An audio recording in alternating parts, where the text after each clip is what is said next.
ASEAN Cup 2024 Madampang akui timnas Indonesia menyeramkan saat ini, tapi maaf, mereka tetap di bawah kami.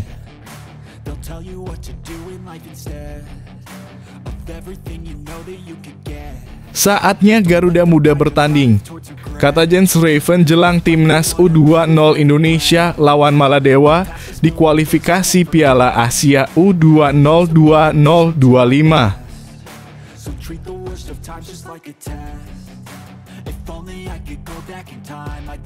Pelatih Jepang hingga Australia pun geleng-geleng lihat Bahrain kompakasi bocoran ke timnas Indonesia. Hati-hati kecurangan mereka sampai seburuk ini penjelasannya.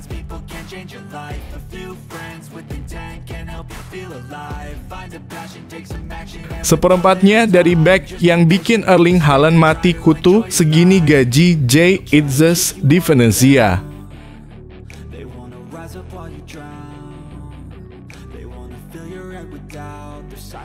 Mauro Zijlstra kirim kode keras ke PSSI, ingin segera salaman dengan Erick Thohir dan debut di timnas Indonesia.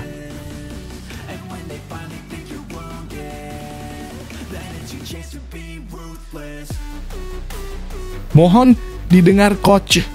Tak jadi pilihan utama di timnas lawan Arab Saudi dan Australia, Ramadhan Sananta janji beri pembuktian.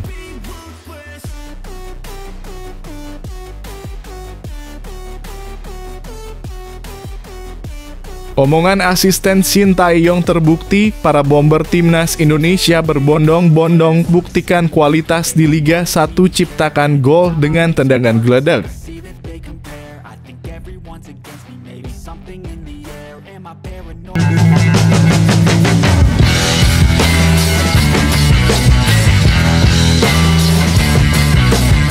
Sebelum kita lanjut ke berita terlengkapnya, alangkah mulianya bagi kalian untuk tekan tombol like, dan yang belum subscribe, tolong subscribe channel ini.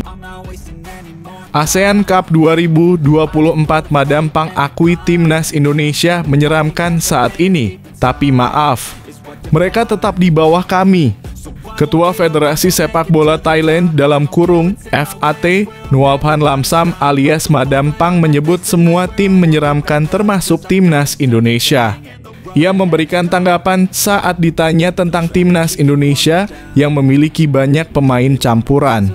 Madampang menilai semua tim menyeramkan. Ia memuji timnas Indonesia sebagai tim yang baik. Akan tetapi Madampang mengingatkan bahwa Thailand memiliki sejarah yang positif saat bertemu timnas Indonesia di ASEAN Cup 2024 (dulunya bernama Piala AFF). Setiap tim memang menakutkan, tetapi Indonesia tidak berada di grup yang sama dengan kami, ujar Madampang dikutip dari Thairat. Indonesia sangat bagus.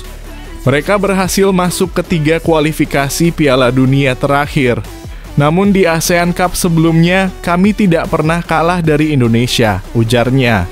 Di ASEAN Cup 2024, Thailand tidak satu grup dengan timnas Indonesia. Tim Gajah Perang berada di grup A, mereka bersaing dengan Malaysia, Singapura, Kamboja, dan Brunei Darussalam atau Timor Leste. Sementara timnas Indonesia berada di grup B bersama Vietnam, Filipina, Myanmar, dan Laos. Hanya 2 tim dari masing-masing grup yang berhak lolos ke semifinal. Tim besutan Matasada Ishii kemungkinan bisa bertemu timnas Indonesia pada semifinal atau final. Thailand memang raja ASEAN jika melihat dari turnamen yang digelar 2 tahunan itu. Mereka menjuarai turnamen paling banyak dengan 6 gelar. Ranking FIFA Thailand juga tertinggi di ASEAN dengan peringkat 100 dunia. Setelah itu diikuti Vietnam di posisi 116. Timnas Indonesia di posisi ketiga dengan peringkat 129 dunia.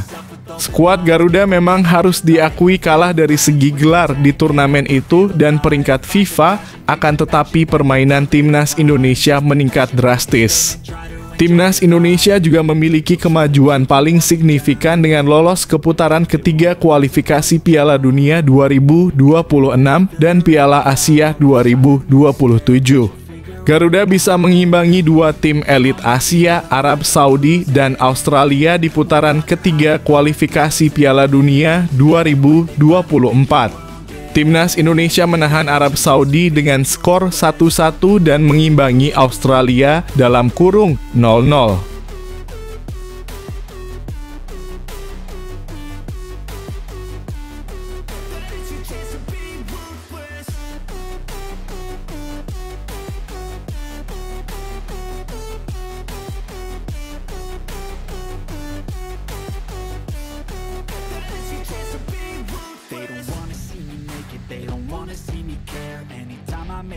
Saatnya Garuda Muda bertanding, kata Jens Raven jelang Timnas U20 Indonesia lawan Maladewa di kualifikasi Piala Asia U20 2025. Penyerang Timnas U20 Indonesia, Jens Raven, siap menghadapi kualifikasi Piala Asia U20 2025. Jens Raven saat ini bergabung bersama skuad Timnas U20 Indonesia.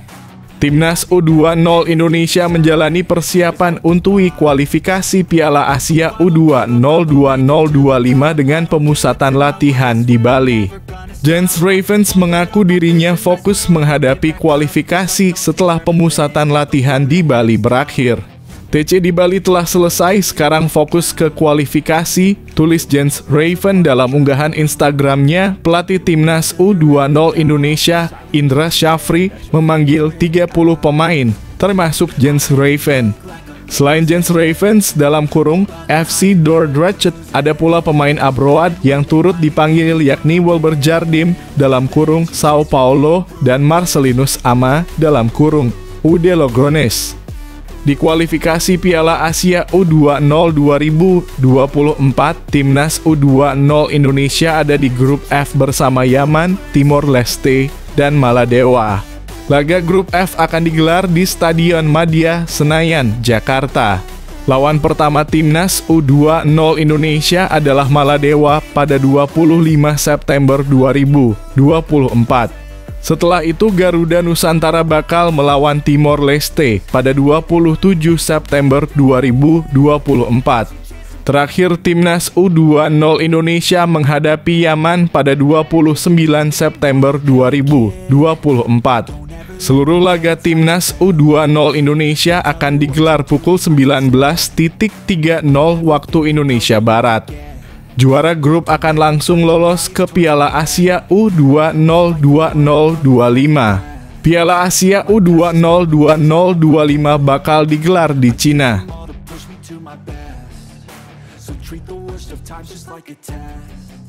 If only I could go back in time, I'd tell myself that everything will end up alright. Just push yourself, test yourself, figure out what you like, and find your limits, don't be rigid, always work towards a prime. Surround yourself with open minds, people can change your life. A few friends with intent can help you feel alive. Find a passion, take some action, and with a little time. Pelatih Jepang hingga Australia pun geleng-geleng lihat Bahrain. Kompak kasih bocoran ke Timnas Indonesia, hati-hati kecurangan mereka sampai seburuk ini penjelasannya. Timnas Indonesia asuhan Shin Tae-yong mendapat bocoran dari pelatih Jepang hingga Australia untuk menghadapi Bahrain. Pertandingan melawan Bahrain masih akan berlangsung pada Oktober mendatang, tetapi Timnas Indonesia sudah melakukan persiapan matang. Pasalnya, laga melawan Bahrain ini bisa menjadi ajang balas dendam bagi Timnas Indonesia yang dulu pernah menderita kekalahan telak 10-0. Banyak pihak menilai Timnas Indonesia tidak akan mengalami kekalahan seperti itu lagi karena kini skuad Garuda sudah sangat berbeda dari segi kekuatan. Walaupun Timnas Indonesia dijagokan untuk bisa menang lawan Bahrain, tetap negara Asia Barat tersebut masih dinilai cukup berbahaya. Bahkan pelatih Jepang Hajime Moriyasu mengungkapkan pengalamannya saat berhadapan dengan Bahrain. Ada hal-hal yang menurutnya cukup merugikan. Apa yang disampaikan oleh Hajime Moriyasu tersebut dapat menjadi bekal bagi Timnas Indonesia untuk mengantisipasi cara bermain Bahrain nantinya. Pelatih Jepang itu memberikan pernyataan tegas sebagai respon dari adanya tindakan kurang menyenangkan dari pendukung Bahrain. Hal ini perlu diwaspadai oleh timnas Indonesia karena bisa berpengaruh pada mental pemain. Selain pelatih Jepang, ternyata pelatih Australia juga mengungkapkan tentang sisi gelap Bahrain. Graham Arnold menyebutkan bahwa pemain Bahrain banyak mengulur waktu sehingga pemain Australia kerap terpancing emosinya. Total bola berada di lapangan dan dimainkan hanya 46 menit. Lanjutnya, pernyataan dari pelatih Australia hingga Jepang tersebut sangat bermanfaat bagi timnas Indonesia dalam menghadapi Bahrain pada Oktober mendatang.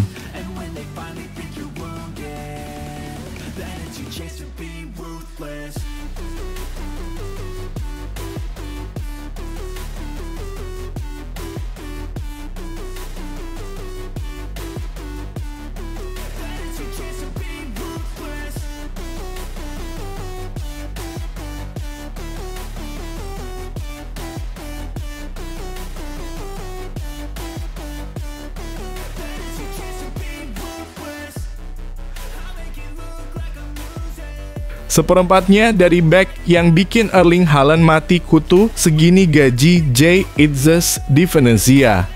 Pemain timnas Indonesia Jay Itzes saat ini berstatus back dengan gaji yang tergolong rendah di klub Venezia, yaitu sekitar 350.000 euro per tahun, yang setara dengan 6 miliar rupiah. Meskipun bayaran ini hanya seperempat dari back terkenal yang baru-baru ini sukses menahan pergerakan Erling Haaland. Itzes diperkirakan akan tetap menjadi pilihan utama pelatih Eusebio Di Francesco saat timnya menghadapi Genoa di Stadion Pierluigi Penso pada pekan kelima Liga Italia. Setelah kekalahan telak 0 hingga 4 dari AC Milan, pelatih mungkin akan merombak susunan pemain. Namun performa Itzes yang solid membuatnya diyakini akan tetap di starting XI, menjadikannya starter selama 4 pertandingan berturut-turut setelah absen di laga pertama karena skorsing. Ia telah menunjukkan kontribusi yang signifikan dalam pertandingan melawan Fiorentina, Torino, dan AC Milan, bahkan bermain penuh di 2 laga terakhir. Meskipun gaji Itzes tergolong rendah, ia bukanlah satu-satunya pemain di Venezia yang berada dalam kategori tersebut. Banyak pemain yang gajinya lebih tinggi, meski kontribusi mereka kurang optimal.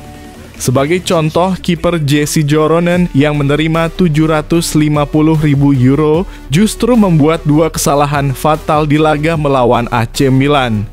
Di sisi lain, Ridgeciano Habs yang memiliki gaji tertinggi di klub sebesar 2,5 juta euro baru tampil sekali tanpa menjadi starter.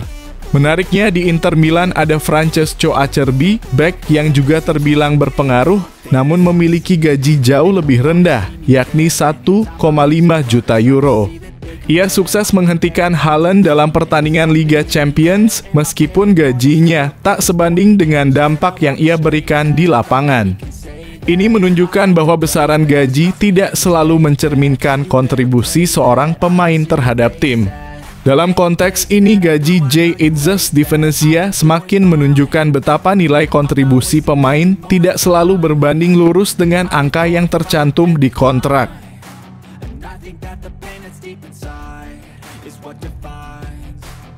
So I won't give up, I'm gonna make it to the top. I don't care what's in my way, I swear I'm never gonna stop. I could fall flat on my face and I swear I will get back up. Cause I don't deserve a thing and the road ahead is tough. They'll try to kick you while you're down. They wanna rise up while you drown. They wanna fill your head with doubt. They're silently scared that you'll figure it out. Mauro Zijlstra kirim kode keras ke PSSI, ingin segera salaman dengan Erick Thohir dan debut di timnas Indonesia. Penyerang Volendam, Mauro Zijlstra, kini tengah berusaha keras untuk bisa membela timnas Indonesia. Dalam sebuah wawancara di channel YouTube milik Yusa Nugraha, ia secara terbuka mengungkapkan harapannya agar proses naturalisasinya dapat dipercepat. Zijlstra bahkan menyatakan keinginannya untuk segera bertemu dan bersalaman dengan Erick Thohir, Ketua Umum PSSI, sebagai langkah awal sebelum melakukan debutnya untuk timnas yang sedang berjuang menuju Piala Dunia 2026. Saat ditanya mengenai perkembangan terkini, Zijlstra menjelaskan bahwa PSSI masih memeriksa dokumen-dokumen yang diperlukan. Kami sudah berkomunikasi dengan PSSI dan VAR di Bachdem. Saat ini, mereka sedang meneliti semua dokumen yang ada, jelasnya. Meskipun ia merasa proses ini memakan waktu, Zijlstra tetap optimis bahwa semuanya akan segera rampung. Saya hanya menunggu kabar dari PSSI tentang kapan saya bisa terbang ke Indonesia, tambahnya. Zijlstra sangat antusias dan berharap agar proses naturalisasi dapat berjalan lebih cepat. Salah satu momen yang paling dinantikannya adalah bersalaman dengan Erick Thohir yang akan menandai langkah awalnya untuk berjuang bersama skuad Garuda. Saya ingin segera bermain untuk timnas Indonesia, ujarnya dengan semangat. Sebagai pemain muda berusia 19 tahun dan memiliki darah keturunan Indonesia, Zijlstra sangat ingin merasakan tantangan bermain di level internasional.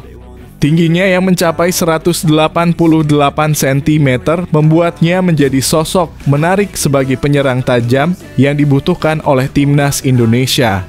Dengan semua harapan dan semangatnya, Zijlstra berharap dapat segera memberikan kontribusi bagi tim dan berpartisipasi dalam perjuangan menuju Piala Dunia 2026. Keinginan Zijlstra ini menjadi sinyal kuat bagi PSSI untuk segera menuntaskan proses naturalisasinya.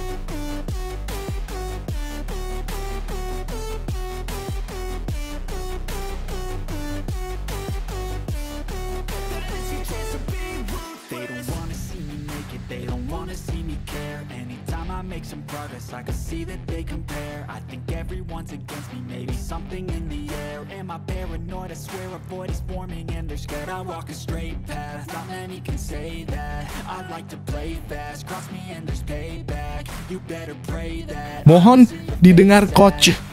Tak jadi pilihan utama di timnas lawan Arab Saudi dan Australia, Ramadhan Sananta janji beri pembuktian. Penyerang Persis Solo Ramadhan Sananta berjanji membuktikan kemampuan terbaiknya jika kembali dipercaya memperkuat timnas Indonesia di putaran ketiga kualifikasi Piala Dunia 2026.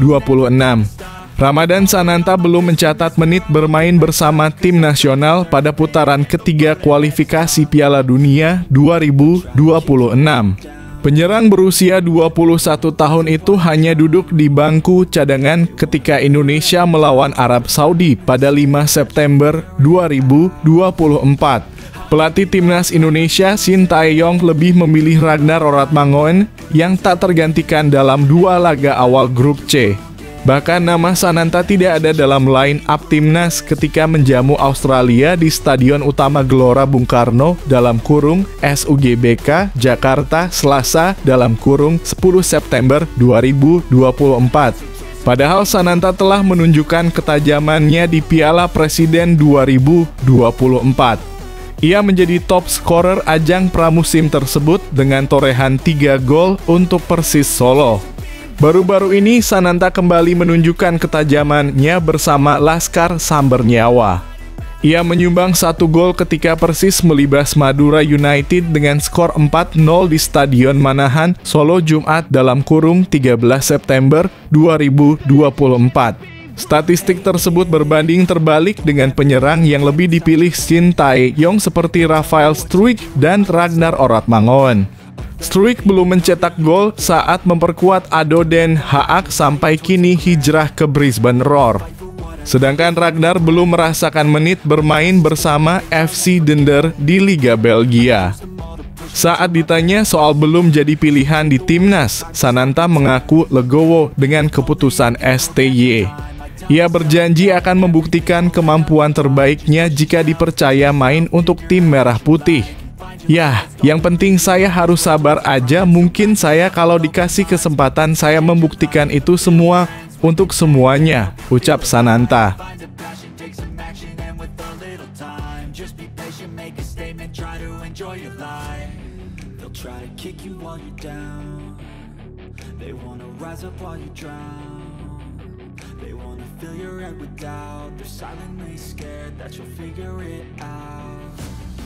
I'll make it look like I'm losing. Won't bother hiding my bruises. And when they finally think you're wounded, then it's Omongan asisten Shin Tae-yong terbukti, para bomber timnas Indonesia berbondong-bondong buktikan kualitas di Liga 1, ciptakan gol dengan tendangan geledak. Hal yang pernah dibicarakan oleh asisten pelatih Shin Tae-yong sukses dibuktikan oleh para bomber timnas Indonesia yang berlaga di Liga 1 pada saat ini. Para pemain timnas Indonesia telah kembali ke klubnya masing-masing setelah memperkuat skuad Garuda di putaran ketiga kualifikasi Piala Dunia 2026 zona Asia.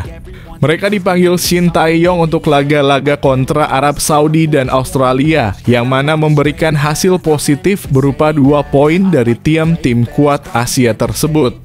Itu adalah jeda internasional pertama bagi asisten pelatih baru Shin Tae-yong, Yeom Ki-hun. Dia adalah mantan striker timnas Korea Selatan yang kini bertugas sebagai pelatih striker untuk timnas Indonesia. Selama 2 laga kontra Arab Saudi dan Australia lalu, timnas Indonesia hanya mencetak 1 gol yang berasal dari kaki Ragnar Oratmangoen, yang mana adalah seorang penyerang. Masih ada banyak tugas bagi Yeom Ki-hun, namun perlahan-lahan para penyerang timnas Indonesia membuktikan kualitas sesuai dengan omongannya. Di Liga 1, 2 pemain timnas Indonesia, Ramadan Sananta dan Hoki Caraka, sama-sama mencetak gol setelah jeda internasional September 2024. Ramadan Sananta mencetak 1 gol dalam kemenangan Persis Solo dengan skor 4-0 atas Madura United pada Jumat (13 September 2024) pekan lalu.